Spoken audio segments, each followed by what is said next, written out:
Του είπα να μείνει μακριά από τον Μπάντι. Γαβιμίδη, πρόσεχε! Δεν μας ακούει γιατί προσπαθεί πολύ να δείχνει άνετος. Αυτό θα το πάρω για το κανάλι μου. Ο Μπάντι τον βιντεοσκοπεί. Ο Γαβιμίδης κινδυνεύει να πιαστεί. Πρέπει να τον σώσουμε.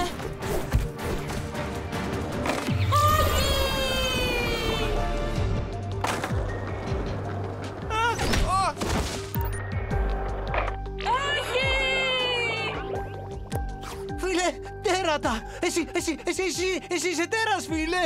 Στο είπα! Τώρα ο Μπάντι θα το δημοσιεύσει και θα το μάθουν όλοι. Θα καταστρέψουν τα τέρατα. Ο Μπάντι δεν είναι έτσι. Οι άνθρωποι κάνουν κάποια καλά πράγματα. Όπως να δωρίζουν δώρα, να στέλνουν κάρτες και να ανακυκλώνουν. Αλλά δεν θα δεχτούν ποτέ τα τέρατα. Έλα, σβήσε το βίντεο. Αλήθεια? Μα δεν θα το χρειαστείς για να αποδείξεις στον κόσμο ότι έπιασες ένα τέρας. Δεν θα αποκαλύπτα ποτέ το μυστικό ενός φίλου. Δεν το κάνουν αυτό οι φίλοι. Νόμιζα ότι ήσουν κυνηγός τεράτων. Ο Ρέιν, ο Μπλερ και εγώ κάναμε διάφορα με τα τέρατα, αλλά ήταν το αγαπημένο χόμπι του Μπλερ. Τις περισσότερες φορές προτιμούσα να κάνω σκέιτ. Έννοια σου, Γάβη. Το μυστικό σου είναι ασφαλές μαζί μου. Φίλε. Συγγνώμη που σε παρεξήγησα, Μπάντι. Οι άνθρωποι και τα τέρατα μοιάζουν πολύ. Και να μην τους κρίνουμε από τη συμπεριφορά ορισμένων. Ευχαριστώ, Κλοντίν. Λοιπόν, ήρθε η ώρα να γυρίσω σπίτι. Θα σε δω τον επόμενο μήνα, Γαβιμίδη. Σίγουρα!